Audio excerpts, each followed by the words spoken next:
안녕하세요. 책 읽는 소리 인사드립니다. 책이 읽는 마을에 괜찮아 나를 위해서라면 마지막 이야기인데요.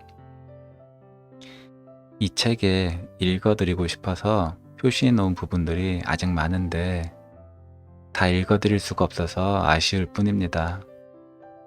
제가 북디별을 하려고 다른 분들의 채널도 보곤 하는데요. 낭독하시는 분들도 계시고 책에 대한 설명들도 해주시고는 하더라고요. 그런데 저는 아직 많이 부족한가 봐요. 책을 설명을 해드려야 하는데 그런 부분에서 많이 부족한 것 같아요. 제가 본 것들에 대한 표현이 부족하다고 해야 되나? 그래서 저는 그냥 낭독을 해드리는 것 같아요. 여러분들이 저녁에 편안하게 들으시기 좋은 내용들이 되었으면 좋겠어요. 그럼 네 번째 여행을 같이 떠나보실까요? 이야기 하나. 어리석은 사람과 현명한 사람의 차이. 성경의 잠언을 보면 어리석은 자의 퇴보는 자기를 죽이며 미련한 자의 안일함은 자기를 멸망시킨다 라는 구절과 지혜를 얻는 것이 은을 얻는 것보다 낫고 그 이익이 정금보다 나음이니라. 지혜로운 자는 영광을 기업으로 받거니와 미련한 자의 현달함은 욕이 되느니라 라는 구절이 있다. 두 구절을 잘 음미해 보면 어리석음이 얼마나 사람을 퇴보시키며 그런 반면 지혜는 얼마나 인생에 있어 큰 재산인가를 깨닫게 해준다. 어리석은 사람은 자신의 무지를 감추는 데 골몰하지만 현명한 사람은 모르면서 아는 체 하지 않는다. 모르면 알기 위해 끝까지 노력한다. 그것이 현명한 사람과 어리석은 사람의 차이다. 모르는 것은 창피한 것이 아니다.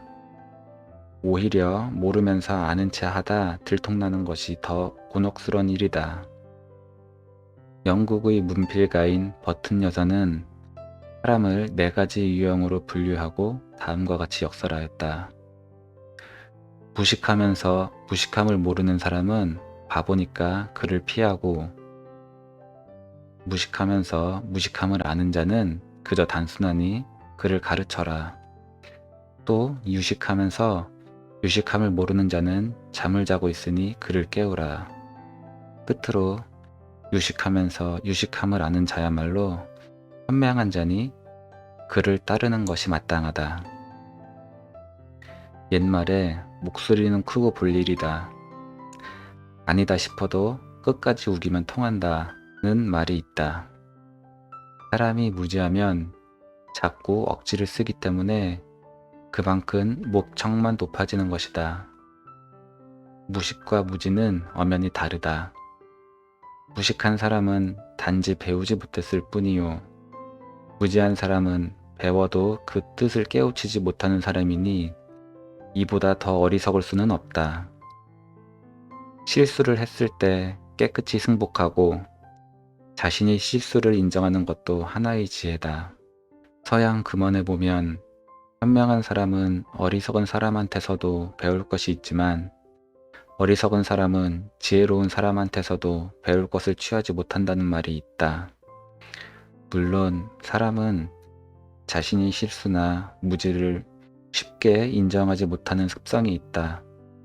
자기애가 너무 강한 탓이다. 자신을 지나치게 신뢰하는 데서 비롯되는 어리석은 행동이다. 도대체 저 사람하고는 말이 통하지 않아서 흥정도 하기 싫다니까. 대화가 안 돼. 도무지 남의 말을 귀담아 듣지도 않고 저만 옳다고 주장한다니까. 주변에 그런 사람이 한둘쯤은 있을 것이다. 말은 의사소통의 가장 기본 수단이다. 그런데 자신의 말만 옳고 상대방의 말은 들을 필요도 없다는 태도는 어리석은 자를 더욱 어리석게 만들 뿐이다. 우리나라 속담에 아무리 할아버지라도 손자한테서 배울 것이 있으면 배워야 한다는 말이 있다. 배움에 나이가 무슨 소용인가? 전지전능한 신이 아닌 다음에야 지식이 한순간에 습득되는 것도 아니고 모르는 것은 모른다고 시인하고 알고자 하는 태도가 필요하다. 지혜로운 아들은 아비를 기쁘게 하거니와 미련한 아들은 어미의 근심이니라. 지혜로운 아들은 아비의 훈계를 들으나 거만한 자는 꾸지람을 즐겨 듣지 아니하니라. 어리석은 자는 어리석음으로 기업을 삼아도 슬기로운 자는 지식으로 면류관을 삼으니라. 지혜는 명철한 자의 앞에 있거늘 미련한 자는 눈을 땅끝에 두느니라. 지혜를 얻으면 정녕 내 장래가 있겠고 내 소망이 끊어지지 아니하리라. 지혜는 현명함의 또 다른 이름이다. 솔로몬 왕의 준엄한 경고를 새겨듣고 그대로 행하려고 노력할 때 당신도 현자가 될 수 있다.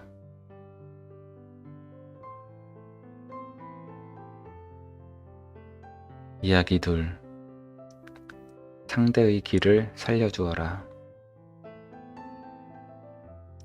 가까운 사이일수록 말과 행동을 더 조심하라는 말이 있다.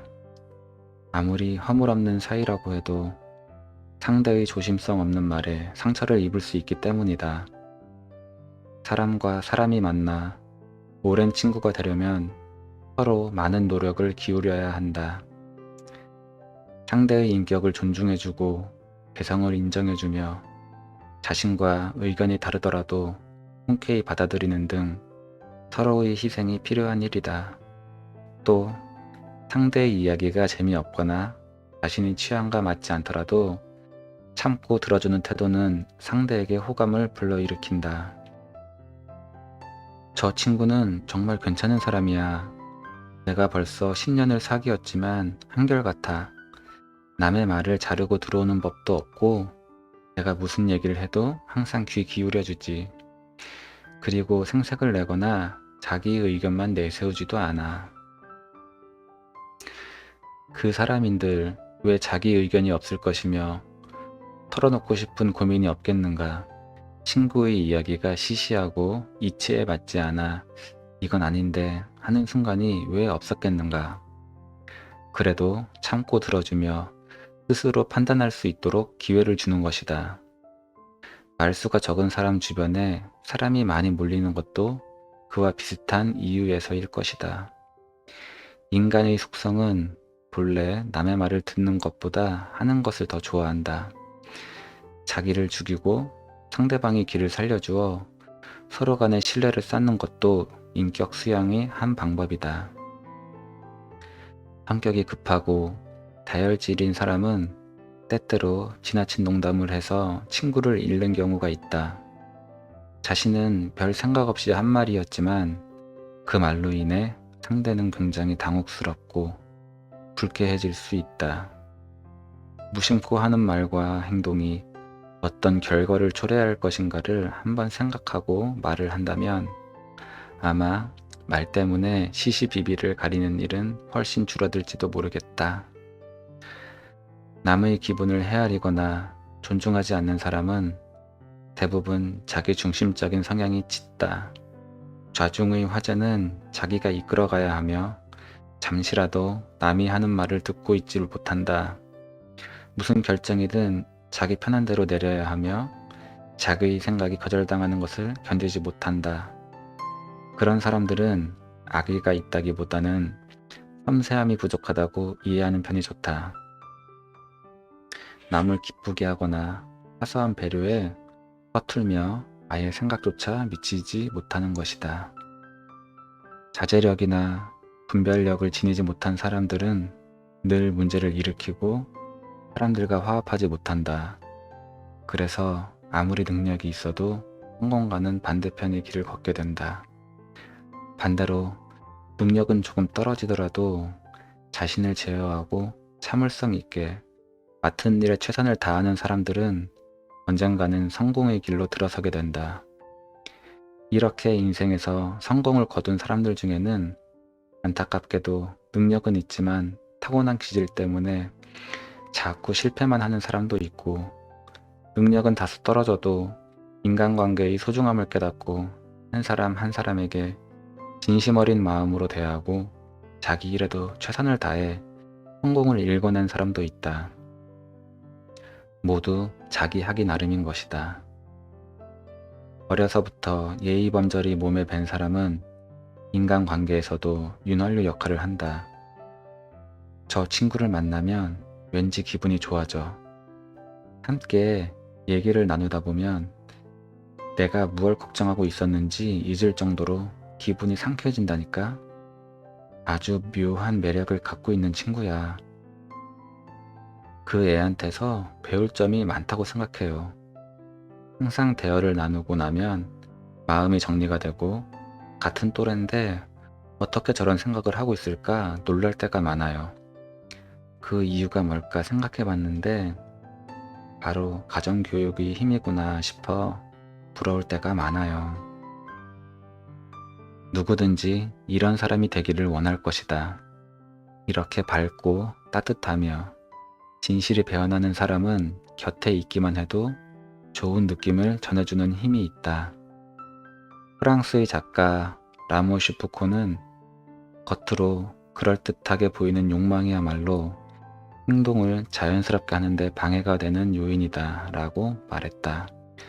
영국의 목사 킹 슬레이는 시드니 스미스가 인격적으로 얼마나 훌륭한 경지에 이르렀는지를 다음과 같이 회고했다. 그는 부자이건 가난뱅이이건 그와 관계를 맺었던 모든 사람들로부터 사랑과 존경을 한몸에 받았다. 그 이유가 뭘까? 아마도 사람이면 누구나 똑같다는 생각으로 늘 따뜻하게 배려하고 존중해주면서 상대의 자존심을 건드리지 않았던 것이 비결일 것이다. 시드니 스미스는 귀족이건 부자이건 하인이건 상관하지 않고 한결같이 정중하게 대접하여 가는 곳마다 사람들에게 환영을 받았다. 자기로 인해 남이 행복을 느끼면 자신 역시 행복해지는 것은 당연한 이치일 것이다. 가정교육이라는 것은 반드시 훌륭한 가문, 좋은 집안에서만 이루어지는 것은 아니다. 상류 계급이 사람들이라고 해서 가정교육을 잘 시킨다는 뜻은 아니라는 말이다. 불우한 환경이나 노동자 계급, 저소득층의 사람들도 부모가 올바른 정신을 가지고 있으면 얼마든지 자녀들을 훌륭하게 키워낼 수 있다. 벤저민 프랭클린이 그 좋은 예다. 그는 유년기와 청년기를 거치는 동안 온갖 고생을 겪고 자랐다. 그가 과학자이자 정치가, 문필가로 명성을 얻기까지 그가 치른 고생은 이로 헤아릴 수 없을 만큼 많았다. 그를 지탱해준 좌우명은 어린 시절 부모님이 일깨워준 자존과 자립정신이다. 어떠한 경우에도 자존감을 잃어서는 안 된다. 스스로 인생을 개척하여 타인의 모범이 되는 길은 성실과 무한한 노력뿐이야. 아무리 남들이 하찮게 여기는 밑바닥 일을 하더라도 긍지를 갖고 떳떳하게 일할 수 있다면 그는 이미 밑바닥 사람이 아니다. 하고 있는 일이 저급하다 할지라도 정신이 고결하면 그는 언젠가는 보다 나은 일을 하게 된다. 그리고 모범적인 생활 태도를 지속해 나가다 보면 주변 사람들도 그를 본받게 된다. 누군가에게 좋은 영향을 끼치며 사는 삶이야말로 진정 보람 있는 삶이다. 예의범절은 지갑 속에 돈이 결정해주는 것이 아니다. 아무리 가진 것이 없더라도 인격적으로 훌륭한 사람이라면 아무도 함부로 대하지 못한다. 가진 것이 없을수록 지금 내가 떳떳하게 내세울 것이 없을수록 자존심을 지키는 길은 바로 예의 범절을 잃지 않는 것이다.